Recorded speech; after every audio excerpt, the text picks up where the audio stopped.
marcação e tendo mais posse que o Flamengo. Mas falando da expulsão, se alguém vai perguntar, uma expulsão para mim meio ridícula, um negócio sem sentido nenhum. Eu, sinceramente, não consigo entender uma expulsão dessa. Teve um lance pouco antes, no primeiro tempo, que um lance com o Andrés Gomes, o cara chuta no alto, pega no pé do Andrés, também não acho porque lance para expulsão, mas esse muito menos. Menos do que aquele. O cara tá passando, não sei se o Barros tentou dar um totó no cara, não tem nada, não tem força excessiva, não tem risco de lesionar o jogador, nada. Aí tem uma câmera que eles pegam assim, às vezes, que para, que a perna, que a sola da chuteira do Barros está perto da panturrilha, mas não tem força nenhuma ali, zero. Até que o jogador levantou, jogou normalmente, e é uma expulsão que condicionou muito o que podia ser o segundo tempo. No primeiro tempo, o Flamengo, dava igualdade do Mérito, tinha jogado melhor, mas quando voltou ao segundo tempo, a impressão que tinha é que o jogo ia ser outro. E você vai ver que o campeonato vai acontecer, campeonato carioca, campeonato brasileiro, e o critério não vai ser o mesmo. Um lance como esse não vai acontecer expulsão. Com aquela contundência ainda, com aquela vontade de expulsar, vai ser muito difícil acontecer. Aqui, Diniz, boa noite. Jonathan Santos, canal BTB Esportes. Mesmo com a superioridade do Flamengo, como você falou em relação ao primeiro tempo, se o Ryan estivesse na partida de hoje, você acha que seria um plus diferente? Eu acho que poderia aproveitar melhor a oportunidade. E se você já planeja, né, num substituto para o Ryan, seja no time ou uma chegada de um jogador, como seria esse substituto para o Ryan? Obviamente que, se a gente ficar falando do Ryan, que o Ryan, tudo bem que ele ainda não confirmou a saída, mas a gente tem que pensar para frente agora. Obviamente que se o Ryan tivesse hoje, ele teria feito coisas positivas no jogo, porque ele era o grande destaque do nosso time ano passado e começou a temporada sendo o grande destaque do time. Então ele, nesse momento, ele ainda faz falta. A gente vai ter que se virar com chegada de jogador, ou enquanto não chegar com aquilo que tem, para a gente suprir a ausência do Ryan, jogando de uma outra maneira, com outra característica. Vai ser muito difícil achar outro Ryan. A gente não vai ter 35 milhões de euros para pagar num jogador que é o que o Ryan foi vendido, e acho que ele valia até mais. Boa noite, Diniz. Aqui, Brian Lucas. Eu queria perguntar até que ponto o tabu que existe hoje entre Vasco e Flamengo atrapalha o elenco. Até que ponto isso mexe na cabeça do time. Porque no primeiro tempo a gente viu o time um pouco nervoso, com dificuldade de fazer o que você pede, de sair jogando, tocando bola. A gente viu muito o lançamento para o PH. E até falando um pouco do último jogo, que foi 1-1, que o Vasco teve até chance de ganhar, eu perguntei para o próprio Ryan na zona mista se faltou um pouco acreditar um pouco mais, que se insistisse ali, acreditasse, o Vasco conseguiria vencer o Flamengo naquela partida. Então eu queria entender até que ponto esse tabu que existe desde 2023, o Vasco sem ganhar o Flamengo, atrapalha o elenco e o time na partida. Eu não acho que o tabu atrapalhou no jogo de hoje. Acho que a gente jogou mal no primeiro tempo. A gente saiu jogando em algumas vezes com lentidão, não todas as vezes. E uma coisa que a gente fez muito mal, também demorou muito para pressionar o Flamengo. Às vezes que pressionou, o Rossi chutou a bola para fora, ou chutou para frente sem direcionamento. Então a gente faltou jogar mais dentro das nossas características e fazer uma partida melhor. Repito, aparentemente, quando a gente voltou para o segundo tempo, o jogo ia ser outro. Tudo indicava que a gente ia ter uma postura mais agressiva, tanto na marcação quanto com a bola.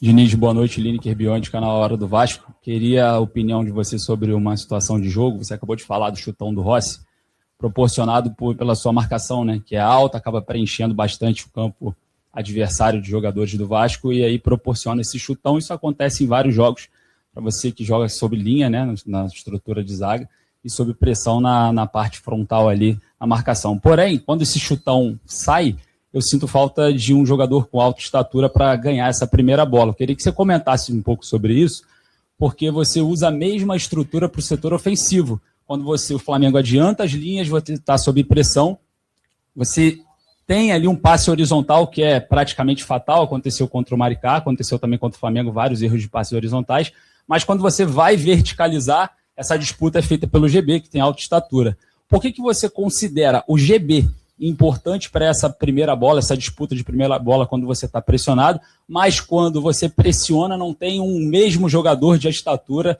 no campo defensivo para tentar ganhar essa mesma primeira bola que você disputa no campo ofensivo? Obrigado. Eu não vi a gente perder primeiro a bola quase. E os chutões do Rossi também, a maioria foi sem direção. Eu acho que não tem muito fundamento a pergunta, sinceramente.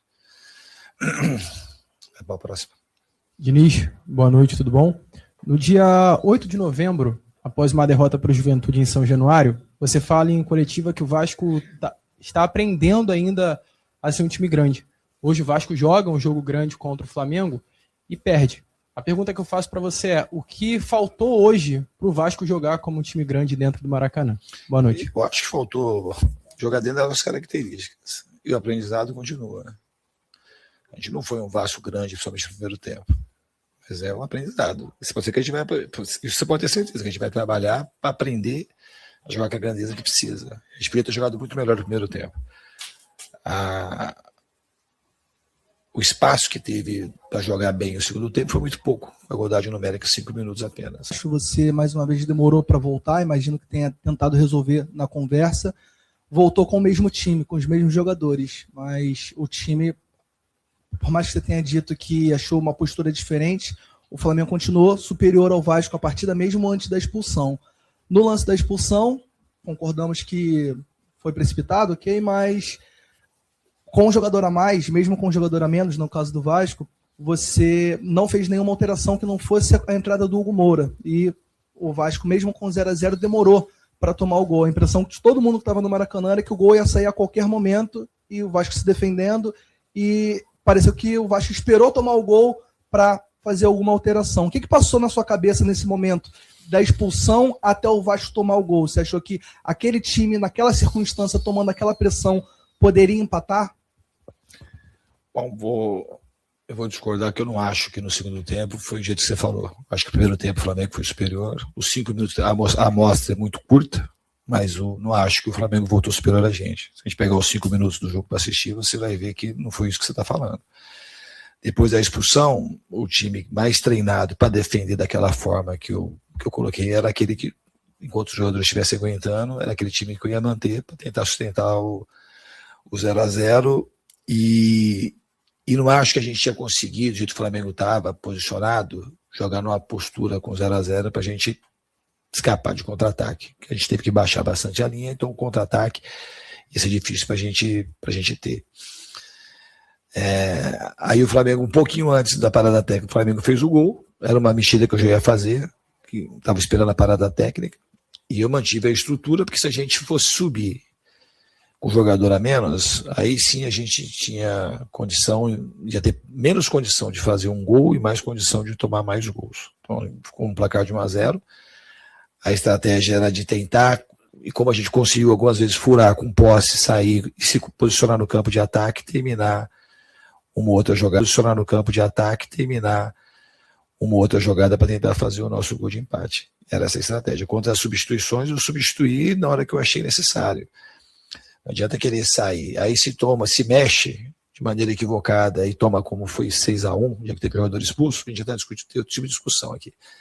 Então a gente tem que ter critério, tem que ter responsabilidade e saber o que está acontecendo no jogo. Nossa chance diminuiu de ganhar quando a gente teve a expulsão. A gente estava procurando se defender bem, o Léo Jardim fez algumas defesas, mas não teve chances contundentes. Por mais que tenha a impressão de que ia tomar o gol, o jogo podia também ter terminado 0-0. Fizeram um gol só. E não teve chance na cara do Léo Jardim. A maioria dos chutes do Flamengo foi cabeçada, chute de fora da área, um outro lance que o jogador levou vantagem ali da área e chutou. Mas chance criada de defesa muito difícil, eu não vi também. Clássico. E o primeiro tempo em que só teve um chute, 2 com impedimento mal marcado, faltou um pouco de ambição, mesmo com dificuldades técnicas ou táticas, faltou ambição. E uma segunda pergunta, se me permite, a entrada do Saldívia foi para tentar ter uma construção melhor saindo lá de trás? Obrigado. Não. O Cuesta pediu para sair, estava sentindo dor e ele pediu para sair. Então não foi tática, a substituição foi uma necessidade.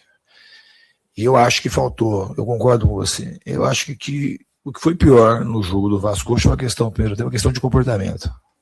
A gente tinha tudo para jogar muito melhor, marcar muito melhor e jogar muito melhor. Então foi uma coisa de comportamento e a gente tem que ser criticado por isso. E é uma coisa que a gente não pode ter o comportamento que a gente teve no primeiro tempo. Porque aí condiciona tudo, você fica numa situação de que não é o jeito que eu quero que o Vasco jogue, não é o jeito que o Vasco tem que jogar. É uma coisa que a gente precisa aprender e aprender rápido. E não pode repetir esse tipo de Que pediu para não jogar hoje mesmo, ou foi uma decisão da direção? E também comentar já a possível chegada aí do Inestrosa, que acertou com o Vasco, e como você enxerga ele nesse time. Obrigado. O Ryan que pediu para não jogar, foi a decisão dele. Eu acho que os valores poderiam ser maiores. Tudo que eu podia fazer para o Ryan ficar, eu fiz.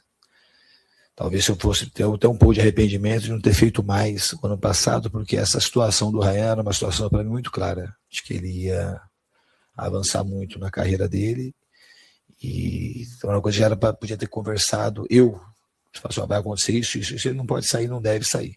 Eu acho que é um risco que ele corre de sair agora. Aqui eu acho que esportivamente, eu sou muito convicto, por mais que ele possa ir bem lá, a decisão mais acertada, isso não vai mudar o que eu penso. A decisão mais acertada do Ryan era permanecer aqui por mais uma temporada e sair mais pronto. Porque do jeito que ele terminou, e principalmente do jeito que ele começou a temporada, que ele voltou nos treinamentos, e o primeiro jogo contra o Maricá, uma amostra da maneira como ele voltou, ele tinha tudo para ter um ano maravilhoso aqui no Vasco, e contribuir muito com a equipe e com o futebol brasileiro como um todo. A gente perde muito cedo os jogadores. A gente torce agora que, se confirmar de fato a ida, que ele consiga sentir a vontade no time que ele tá indo, e consiga se tornar o jogador que o potencial dele existe para se tornar, que é de ser uma estrela internacional. Aí é um jogador, para mim, muito diferente, e reposição quase impossível no mesmo nível. Ele tem um espaço de crescimento gigante, o Ryan. Isso para mim é muito claro. Ele faz tudo bem, e o que estava acontecendo aqui, ele foi gostando, como se fosse, ele foi percebendo o potencial e foi gostando daquilo que ele foi se reconhecendo. Um jogador muito diferente. É uma pena que ele saiu. Você fez uma outra pergunta, né?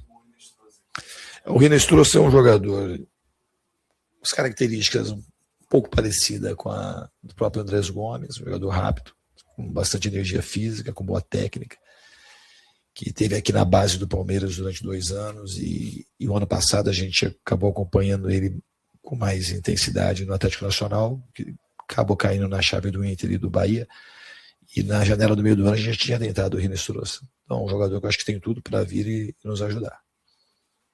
Diniz, Gustavo Ribeiro, do canal Colina em Foco. Você falou um pouco a respeito da expulsão do Barros, né? E com essa expulsão, desde que você chegou ao comando do Vasco, chega a 11ª expulsão. É um número muito elevado. Eu queria que você falasse um pouco, na sua opinião, os motivos disso. Descontrole emocional, erro de posicionamento, erros defensivos, e como fazer com que isso não volte a acontecer. Porque toda vez que tem uma expulsão, isso muda o roteiro das partidas. Elas são muito diferentes, as expulsões, né? A expulsão do Piton lá na altitude, ele chega atrasado, do Hugo Moura também chega atrasado lá contra o Fortaleza. Na de hoje, a expulsão é por erro da arbitragem. Então, as expulsões são diferentes. Eu não vejo muita expulsão no nosso time, assim, descontrole emocional. Lá do Piton foi um erro de saída, que ele perdeu uma bola fácil, aí fez a falta, era o último homem. Até acho que foi falta nele antes do lance, mas ele ficou de pé e ele acabou fazendo a falta e foi expulso contra o Maricá. As expulsões, elas são muito diferentes. Eu não acredito que tenha expulsão aí por descontrole emocional, que o jogador deu porrada no outro, contundentemente. Eu não vi expulsões por causa de descontrole.